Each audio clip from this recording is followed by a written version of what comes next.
Thanks for tuning in. I appreciate it. I've got a couple candles going. We got double duty candles. We got the chakra candle from Fran and Diane, and you can never go wrong with a Jesus candle. So I thought let's do a twofer tonight, since I haven't been on in a while. If you've watched me before, then you know that I like to ramble, by which I mean I don't always stay on exactly one line of thought straight through. It takes some detours sometimes, and this may well be like that. But as I said, I think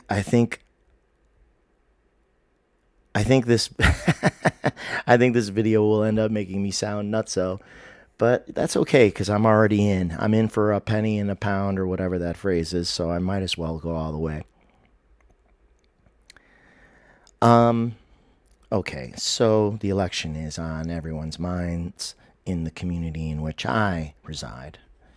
And like nearly all of the readers that I like and follow and watch regularly, the result does not feel correct. It feels manufactured.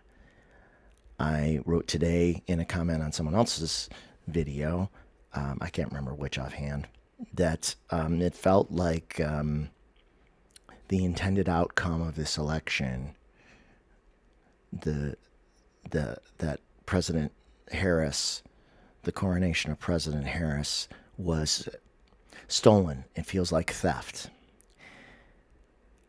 This is where it gets weirder, for me anyway. It feels like metaphysical theft. And I'll try to explain what I mean by that. But first tangent, I just want to acknowledge how hard it has been for everyone. Certainly my family has felt it. My friends. It's a biggie. It's a real painful thing. And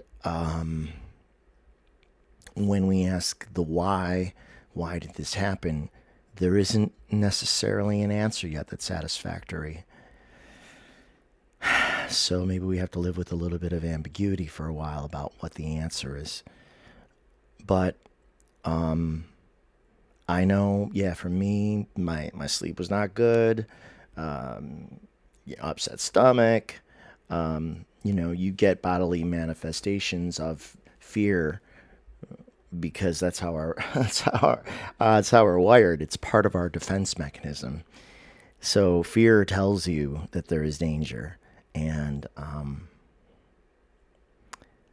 as much as we in the spiritual community especially talk about, like as many of the psychics do, that the main opposing forces may well be love and fear, like that's all there is in the universe, is those two forces.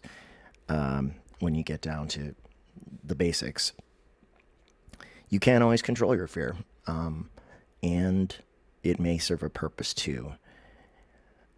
When the election results came in, it reminded me, of when the Supreme Court decision came down about immunity.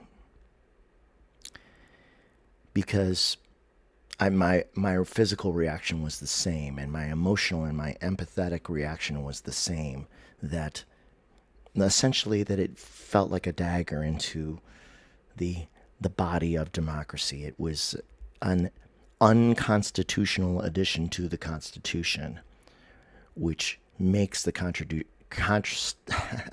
the Constitution itself contradictory. And this is how autocracies are sometimes created. They build the autocracy on top of the democracy. They don't, like a parasite. They don't say we're going to be an autocracy now. The Constitution doesn't count. They just corrupt the Constitution sufficiently so that it doesn't work properly anymore and is subject to future intentional misinterpretations and new laws that contradict it. it starts to eat itself. And I felt that dagger with the Supreme Court viscerally, and I had a 3 day sort of 3 days of darkness, if you will. And I guess I've had 3 days of darkness again this time. And then I wish I knew the timing, exact timing off the top of my head. But what reversed, and again, that too felt like a theft. That felt like a theft of liberty. And it was, because it, like I said, you can't make a president, you can't have a constitution that says there are no kings, and then write in stuff that says, but here's how it is, but there is a king, and the king has powers you can't question. That's a contradiction. It's contradictory, and that's why it eats itself. So, I lost my train of thought for just a moment. So, what I'm trying to recall is the timing, but I'm not sure I'll remember exactly. But so it seemed like when that dagger went into the body politic by SCOTUS, that I thought, we're in real trouble now. They have irreversibly, or at least for the time being, damaged the democracy. And you could, eventually that ruling could be eliminated in different ways via, I think, constitutional amendment or a future court case, but it's going to stick on the books for a while. But then when Harris was assumed the nomination from Biden, which was another whole painful thing, because I supported President Biden, and I think he has done the best he can to keep the lid on the boiling pot, though I definitely have some criticisms about the Attorney General, which are neither here nor there right now, because it really doesn't matter now. And when Harris took over the nomination, you could feel it was like,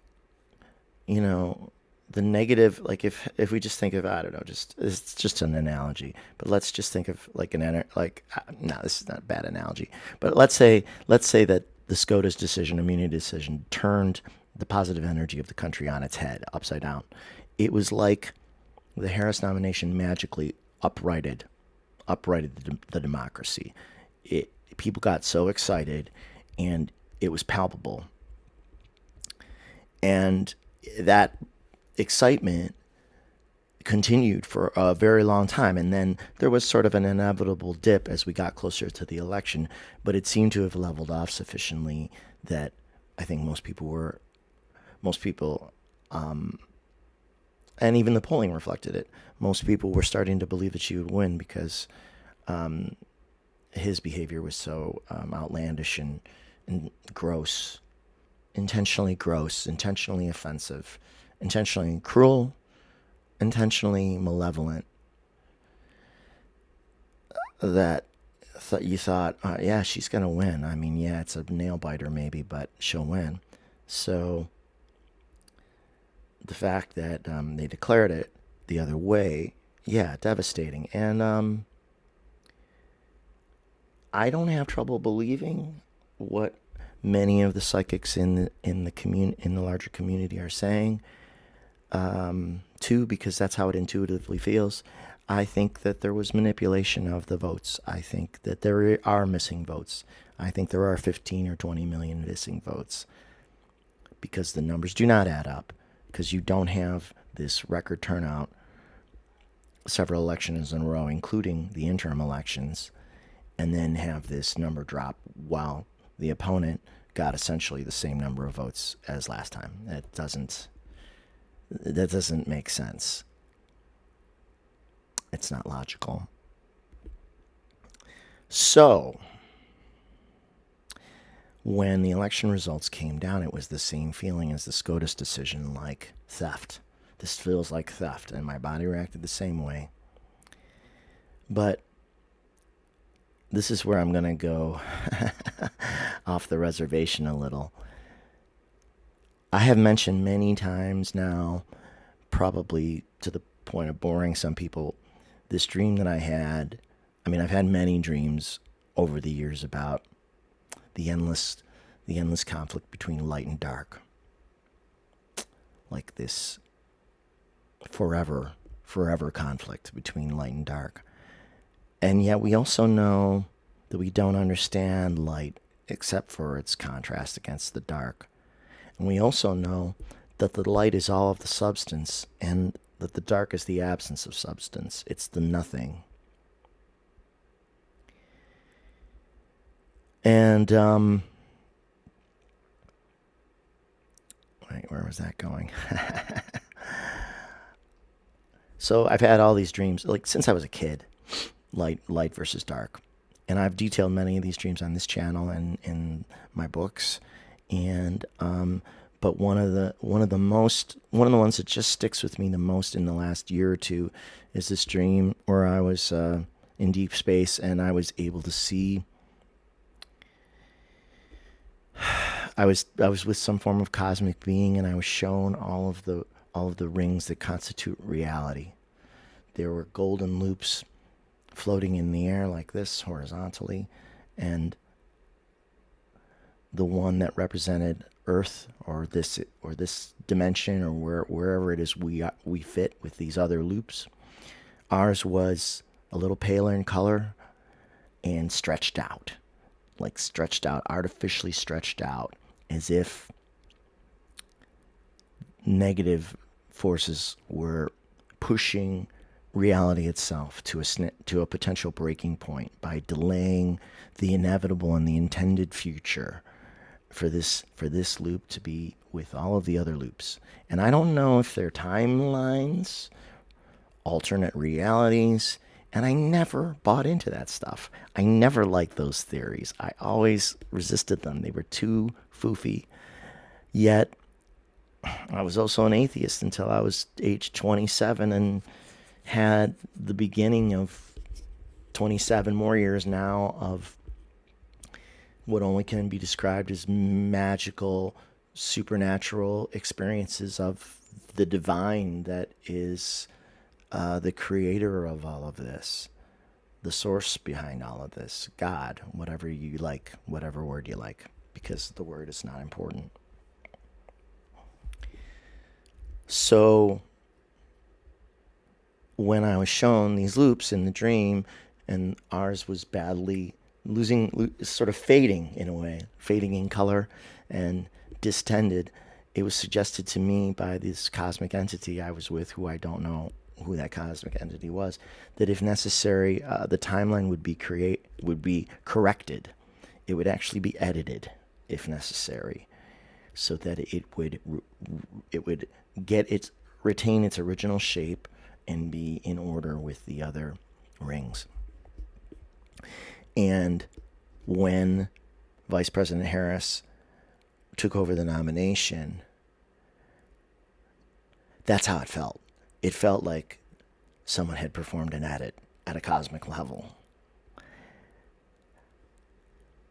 Whether we prayed for it, whether we manifested it because we prayed for it or thought about it or desired it so much that we steered reality, the reality which is, in my opinion, always in a perpetual state of creation.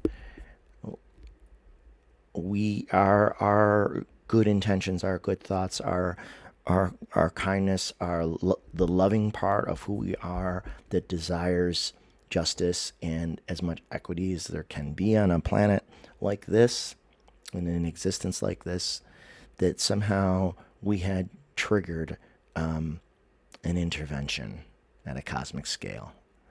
And that is a very strange thing to say, but yet that was my intuitive feeling of what had happened. And then this was reflected by many psychics that I watched, like Sterling Psychic Medium and Kim Carey and others who referred to like a time jump. Now, the funny thing is, this has been showing up in fiction more recently too. Like, I'm kind of gotten tired of the Marvel superhero movies. They've gotten a little bit repetitive and tedious, but one of the concepts in the recent comic book movies in the last 5-10 years is that there was a malevolent being who wiped out half of humanity with by collecting these magical stones which could alter reality. And so he took out half of humanity and all of existence in a finger snap once he possessed all of these magical stones. Okay, and so and then in the sequel to that movie, it was the Avengers movie, Infinity War or whatever, and then the follow up, the second movie with about that story. Reality is restored by the heroes, yet the half of humanity that was wiped out by the finger snap, when they are essentially resurrected from nothingness, 5 years have passed, so they've experienced a time jump. So all I'm suggesting by that is that when these ideas float out there, sometimes they make their way into pop culture and into the minds of creative people and authors. And there are a lot of fantasy stories now are about multiple realities and alternate timelines and alternate realities and alternate versions of self. And again, not my favorite topic of discussion because it gets so convoluted so quickly, and it's too hard to wrap your mind around some of the concepts. But I'm gonna just put out here that I certainly think it's all possible. I do think somehow we did a bit of a jump when Harris was took the nomination.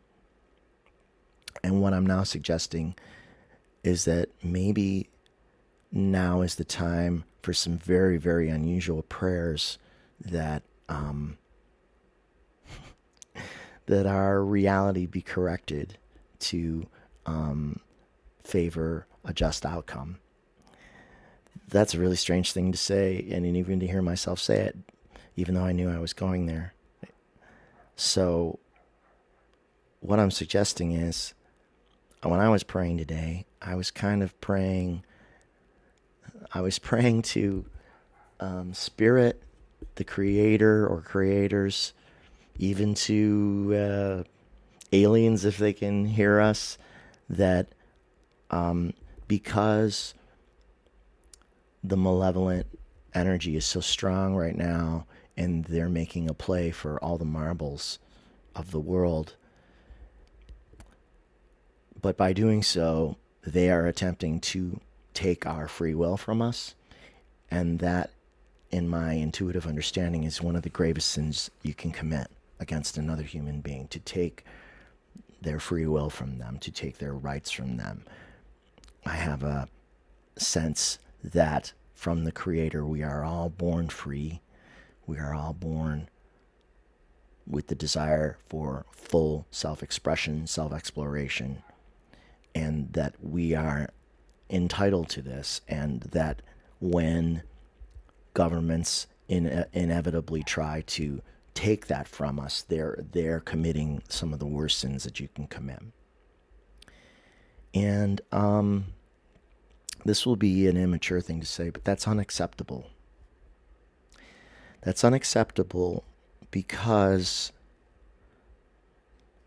well, for lots of reasons, not the least of which is that it seems like every time humanity gets to these junctures of like some of the greatest progress that the world has ever known, there's always a corruption of the very same systems that helped build all of the prosperity by bad actors. And that is just, and then a lot of people suffer, and a lot of animals suffer, and nature suffers, and the whole world suffers, and maybe there's a lot of death and destruction and pain, that while some pain is helpful for growth, you can make an argument that this time it's not just about the rights of the people in this country, but the whole world might be at stake, actually. It's possible that the whole world is at stake. That, sorry, just got a text message that flashed on my screen. So I'll have to be maybe a little briefer than I thought, which might be for the best. I just mean from a rambling point of view. So, yeah, I'm going to pray. I'm going to pray for a miracle. I'm going to pray.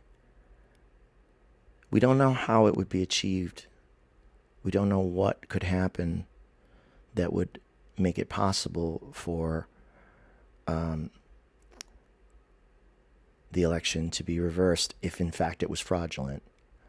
If it was fraudulent, then in my opinion, it has to be reversed. And I'm hoping that there's some kind of miracle, divine intervention that makes that possible. And if you want to put out prayers like that with me, that'd be awesome. That's my prayer. It's the strangest prayer I've ever had to make. Not had to make, but chosen to make, because it's so, it doesn't have any real specifics to it. I don't know how it would be achieved. But then again, I didn't know how we were going to overcome the Supreme Court decision. And yet, that felt like a miracle too when the campaign shifted. And a time jump, if you will. So, timeline jump, if you prefer. As if we avoided one potential reality and we locked onto another. And I'm suggesting that maybe there's a way that we can get back to that intended reality. That's my feeling. I could be wrong. Could be wrong. But if there's a way for justice to be served, if in fact this was stolen, which is what my gut is just telling me all day, then I pray that it happens, that we get the miracle. Not just for our own personal benefit, but for the benefit of the world. So, I'm going to wrap it up, but that's where my thoughts are at. Keep in mind, this is an idea that I explore in my books, that it's somewhat magical that we even exist at all. I mean, there's not really a reason for us. I mean, there isn't an obvious reason for us to be here, but there's also not a reason for us not to be here. We live in a beautiful world. The physical world is beautiful. It's filled with beautiful things. Nature itself is gorgeous. There's love all around us. There's love with nature and with animals and our pets. There's love in families. Love is a real thing. I have felt the deepest love that I think is available. So I know that it is a real thing.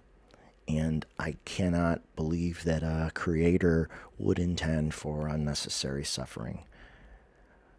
And I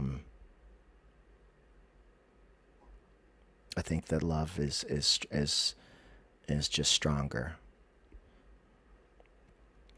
So, just one more time, if you wanna get in on the prayers, let's pray for a miracle. Let's just pray for a miracle.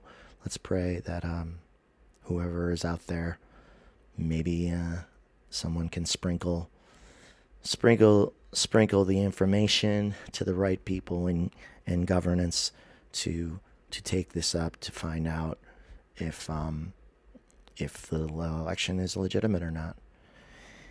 And if it is legitimate, and that's the fate we're consigned to, then we'll have to live with it, and we'll have to manage, and we'll have to plan accordingly. It will be important to plan accordingly. But first, we're not there yet. It's not that time yet. So let's shoot for the miracle first, okay? So pardon any of pardon the rambling bits. Sometimes I repeat myself. Sometimes I don't get to the point right away. But thanks for listening. and try to, stay as positive as you can. It's not the time for feelings of defeat. It's time for it's time for praying for a miracle. It has to be so. It has to be so. Okay. Be well. Take care. See you soon. Thank you.